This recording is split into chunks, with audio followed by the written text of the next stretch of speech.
이제 끝이 났고요. 새로운 책 사사기를 오늘부터 시작하게 됐습니다.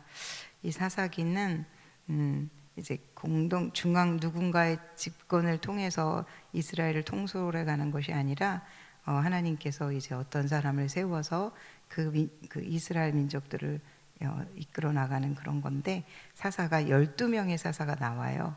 그 12명 사사 중에서 오늘 1장부터 4장까지 말씀 가운데는 어떤 사사가 활약을 했는지 한번 잘 들어보시면 좋을 것 같습니다. 네, 이제 그렇게 간단하게 말씀을 드리고요. 1장부터 4장까지 말씀인데요. 한번 본문으로 들어가 보도록 하겠습니다. 1장 1절에는 이제 여호수아가 죽는 그런 얘기가 나와요. 이 여호수아가 죽고 나서 이스라엘에 누군가 대표가 세워져야 되는데 이제 그렇게 하지 않고 그냥 계속해서 가나안 정복 전쟁을 이어나가는 것들을 볼 수가 있습니다. 첫 번째로 이제 전쟁을 했던 건 하나님 앞에 기도했을 때 유다가 하나님의 응답을 받고 유다 지파가 전쟁에 나갔습니다.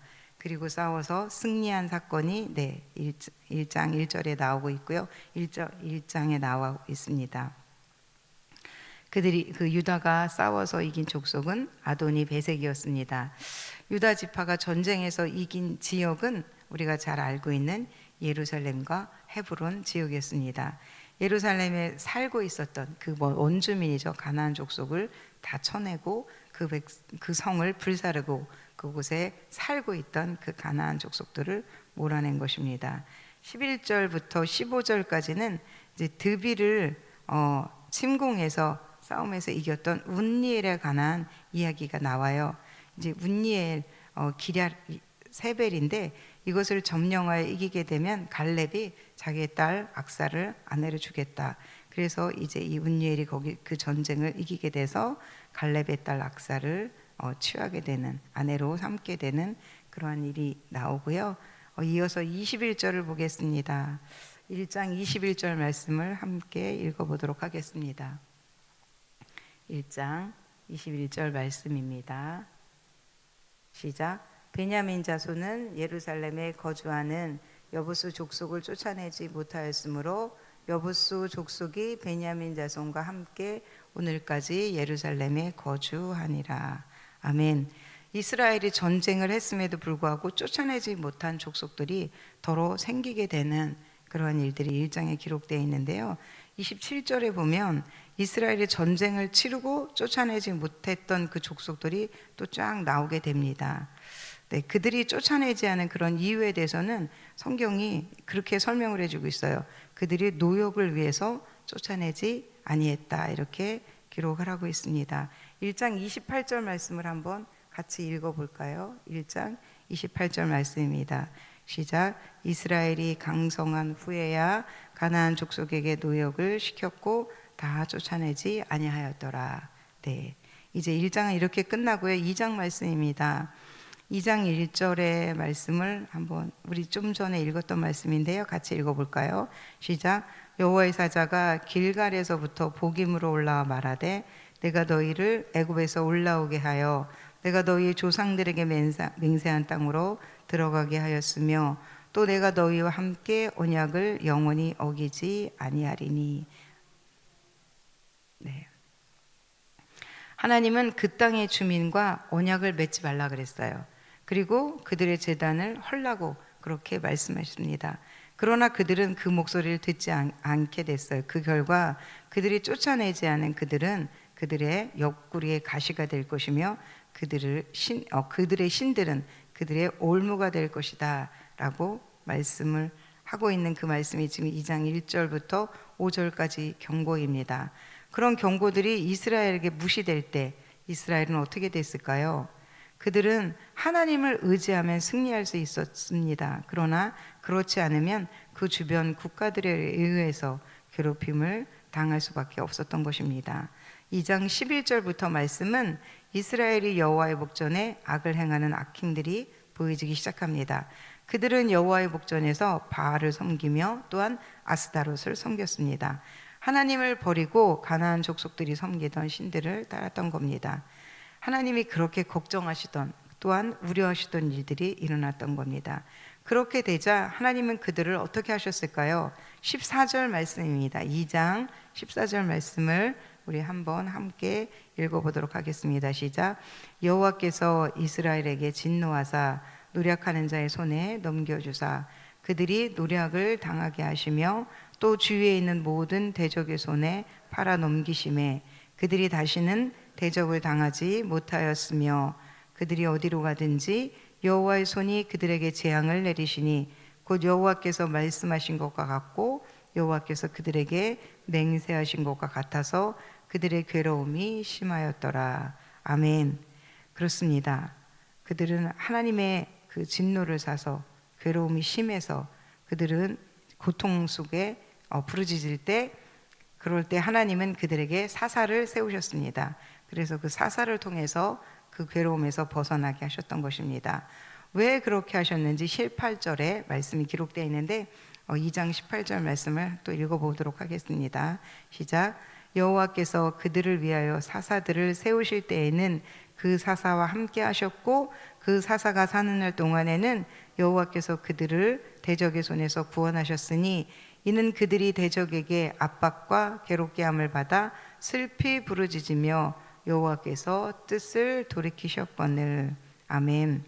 사사는 이스라엘로 하여금 하나님이 보내주신 그런 승리의 사신이었습니다.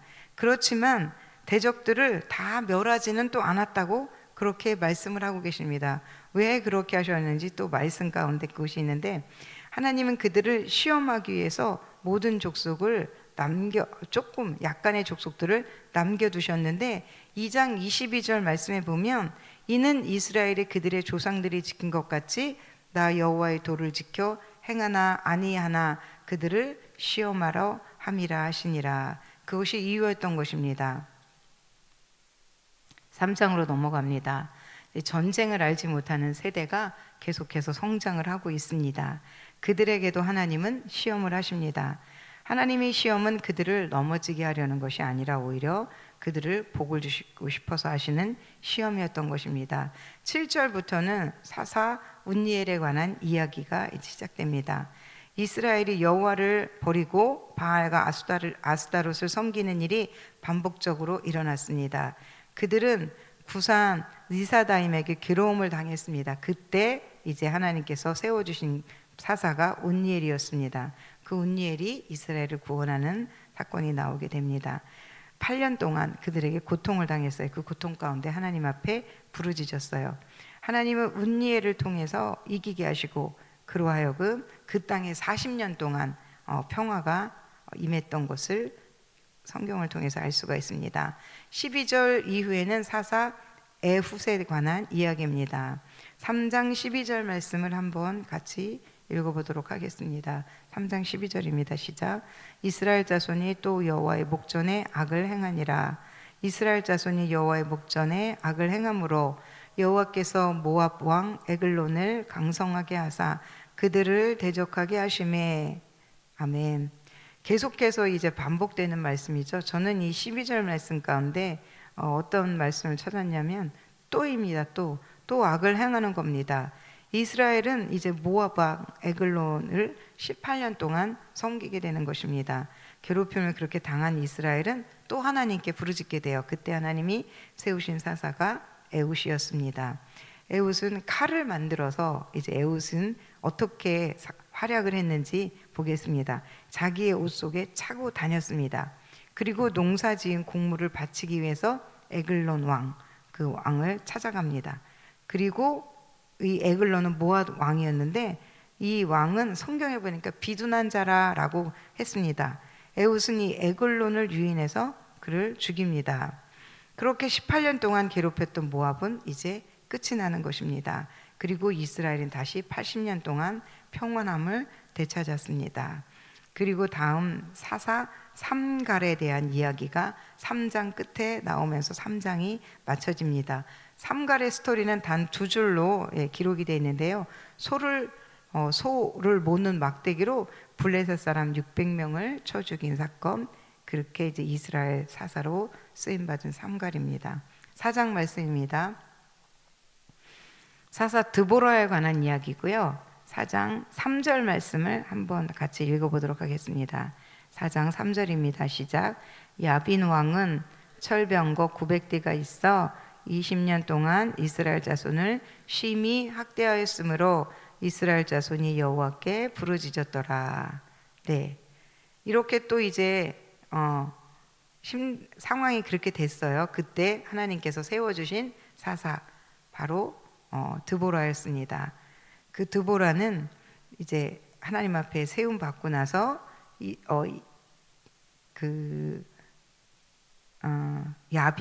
야빈이라는 군대 장관을 어떻게 하면 이길 수 있는지를 바락에게 설명을 해줍니다.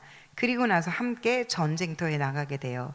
그리고 이제 그 전쟁에서 어떤 계략을 세워서 이겨나갈 수 있는지를 말한 다음에 그 전쟁에 나가서 결국 이제 승리하게 된 그러한 사건이 4장에 기록되어 있는데요. 여기서 눈여겨볼 절이 있었어요. 4장 11절 말씀인데요. 그냥 중간에 뜬금없이 이게 딱 기록이 돼 있어요. 이게 다 연관이 되더라고요. 4장 12절 말씀입니다. 모세의 장인 호밥의 자손 중 겐 사람 헤벨이 자기 족속을 떠나 게데스에 가까운 사하나님 상수리 나무 곁에 이르러 장막을 쳤더라. 이제 이렇게 드보라가 전쟁에 나가서 시스라를 물리치는 과정에 중요한 역할이 있습니다. 15절에 보면 여호와께서 시스라를 바락에게 또한 이스라엘에게 넘겨주셨습니다.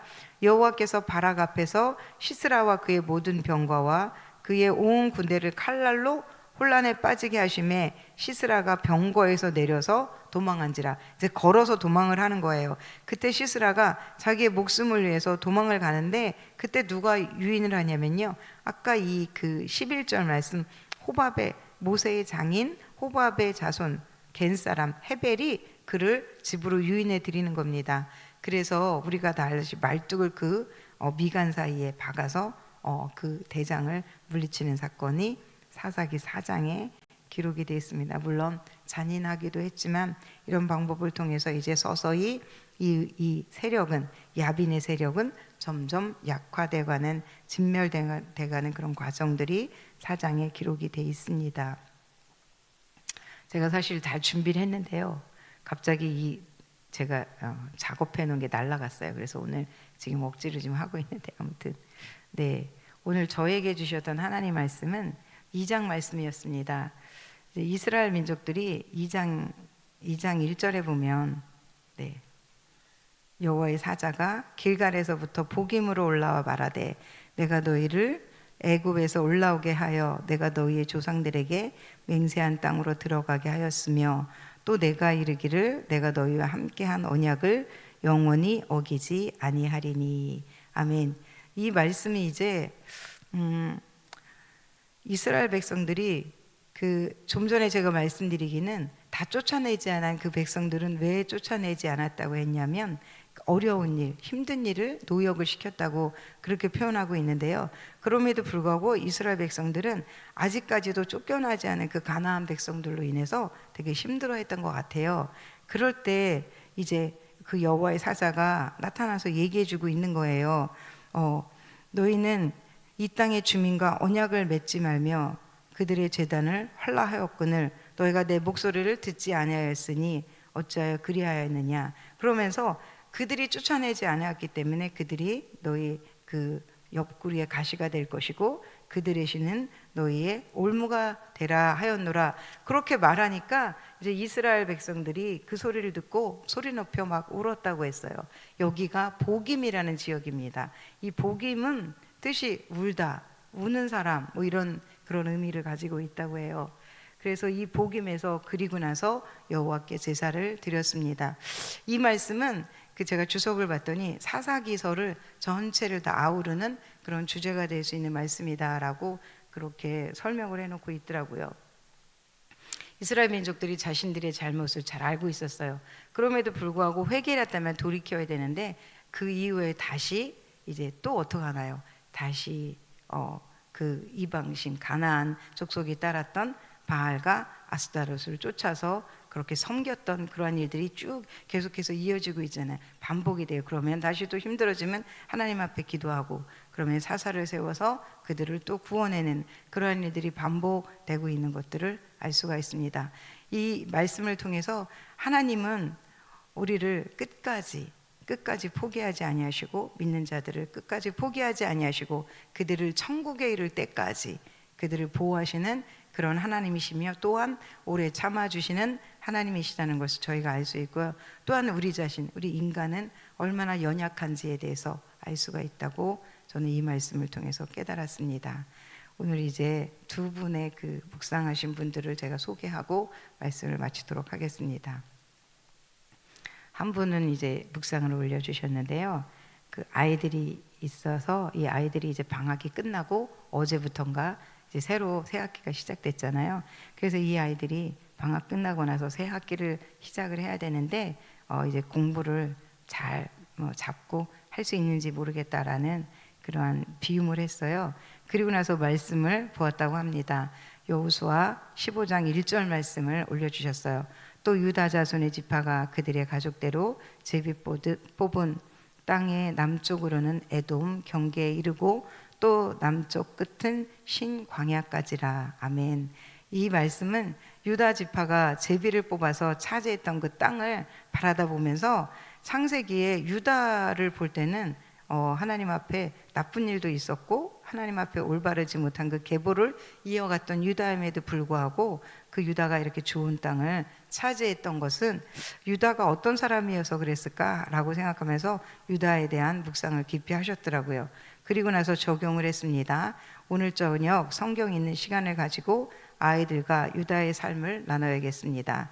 하나님의 살아계신과 계획 아래 우리는 살아가고 있음을 그걸 나누겠다 그러고, 연약한 우리는 때론 나쁜 생각, 나쁜 행동을 하며 살아갈 수 있지만 하나님께 진심으로 회개하고 말씀 안에서 살아간다면 우리도 하나님의 뜻을 이루는데 귀한 도구가 될 수 있음을 깨달았다고, 또한 새 학기에 만나는 친구와 이웃에게 선행을 베푸고 내가 조금 손해를 보더라도 책임감 있고 희생도 감당할 수 있는 사람으로 세워져 갈 수 있는 그런 마음을 전달하겠다, 그렇게 이제 썼고요.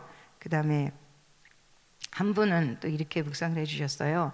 이 아들이 평상시에 게임을 되게 좋아하나 봐요. 어제 아들이 컴퓨터를 사용하는데 그 거짓말을 하고 의도적으로 자기가 했던 걸 숨겨서 화가 났다, 그러면서 비움을 했어요. 거짓말은 옳지 않는데 계속해서 거짓말을 해서 이거를 엄격하게 해야 되는 건지 잘못된 행동이라고 생각되면 그 잘못된 행동을 감추려고 계속 거짓말을 하는 그 아이, 어떻게 가르쳐야 될지 정말 속상하다, 불안하다, 이런 마음을 가지고 비움을 했고요. 그리고 나서 말씀을 보았대요. 말씀 봤는데 신명기 29장 4절 말씀에 그러나 깨닫는 마음과 보는 눈과 듣는 귀는 오늘까지 여호와께서 너희에게 주지 아니하셨느니라 라는 말씀을 가지고 계속해서 똑같은 이야기를 해주지만 반복되는 잘못을 이스라엘이 범하는 것이요. 그걸 보면서 답답했대요. 말씀을 보면 이것이 인간의 연약함이구나, 이스라엘 백성도 저도 더 나을 것이 없는 죄인이구나, 이런 생각이 들었다고 합니다. 하나님, 우리는 이렇게 부족합니다 라고 고백을 했어요. 신명기 29장 말씀을 통해서 하나님 말씀을 따를 때 복을 주시지만 주의 말씀을 어길 때는 우리에게 엄청난 화가 있다는 것을 보게 됐다고 합니다. 너와 내 자손이 내 하나님 여호와께로 돌아와 내가 오늘 내게 명령한 것을 온전히 따라 마음을 다하고 뜻을 다하여 여호와의 말씀을 청종하면 내 하나님 여호와께서 마음을 돌이키시고 너를 궁일이 여기사 포로에서 돌아오게 하시되 내 하나님 여호와께서 흩으신 그 모든 백성 중에서 너를 모으시리니. 신명기 30장 2절로 3절 말씀을 인용했습니다. 하지만 그럼에도 불구하고 우리가 하나님 앞에 다시 회개하고 돌아올 때 끝까지 우리를 사랑하시는 그 하나님의 말씀을 보면서 다시 한번 아들을 향한 저의 태도를 반성해 봅니다. 저 또한 끝까지 아들을 사랑하며 용서하며 품어줄 수 있는 부모가 되기를 원합니다. 또한 저희 연약함을 주님 앞에 올려드릴 때 저를 다시 품어주시는 하나님이 살아계심에 저는 감사 찬양을 올려드립니다. 보라, 내가 오늘 생명과 복과 사망과 화를 내 앞에 두었나니. 내가 오늘 내게 명령한 이 명령은 내가 어려운 것도 아니요 먼 것도 아니라 오직 그 말씀이 내게 매우 가까워서 내 입에 있으며 내 마음에 있은즉 내가 이를 행할 수 있느니라. 우리의 인생의 복과 화는 우리가 얼마나 주님을 따르고 순종하느냐에 달려 있다는 말씀에 오히려 소망을 가지게 됩니다. 아들의 모습을 통해서 커서 잘못된 길로 가면 어떡하지, 어떻게 가르쳐야 할지 고민을 많이 하게 되는데 오히려 마음이 간단해졌다고 합니다. 아들이 하나님의 말씀을 따를 때 절대 그 길은 화가 아니라 복임을 알았기 때문이라고 합니다. 아들이 복의 길로 가기 위해 주님의 말씀을 항상 가까이 할 수 있도록, 그래서 그 입에 말과 또 마음에 항상 말씀이 있을 수 있도록 도와주셔야겠다는 그런 마음을 가지게 됐다고 합니다. 그러므로 이제 너희는 이 노래를 써서 이스라엘 자손들에게 가르쳐 그들의 입으로 부르게 하여 이 노래로 나를 위하여 이스라엘 자손들에게 증거가 되게 하라. 가정에서 하나님의 말씀을 더욱 가르쳐야 된다는 말씀에 확신을 주셨습니다. 미디어에 대한 그 주권을 아들에게 넘겨주어야 한다고, 그러면서 그것이 어느 시점인지를 고민을 해보겠다고 했고요. 그러면서 적용에는 아들과 오늘 하나님이 주신 말씀에 같이 말씀에 대해서 같이 나누고 그동안 게을리했던 저녁 말씀 있는 시간을 회복해야 되겠다라고 그렇게 마쳤습니다. 오늘 이스라엘 사사기서를 통해서 우리에게 이스라엘 백성들에 대해서 들려준 거나 이분이 아들을 향해서 가졌던 마음이나 또한 우리가 하나님 앞에서 지금 신앙생활하는 그런 모습이나 비슷하다는 생각이 듭니다. 오늘도 말씀 가운데서 하나님께서 우리에게 무슨 말씀을 하셨든 복임에서의 그런 회개가 계속해서 일어나기를 원합니다. 또한 우리 안에 정말 우리가 목이 곧은 백성이 돼서 하나님께서 말씀하시지만 그 말씀을 순종하지 못해서 하나님부터 오는 그런 화들을 하나님 진노들을 그렇게 받는 그러한 사람이 아니라 하나님 앞에 순종하고 말씀이 가르치는 대로, 말씀이 지도하는 대로 따라가는 우리 모두가 되기를 예수님의 이름으로 기도하겠습니다. 다 같이 기도하겠습니다. 살아계신 하나님 아버지, 오늘도 말씀으로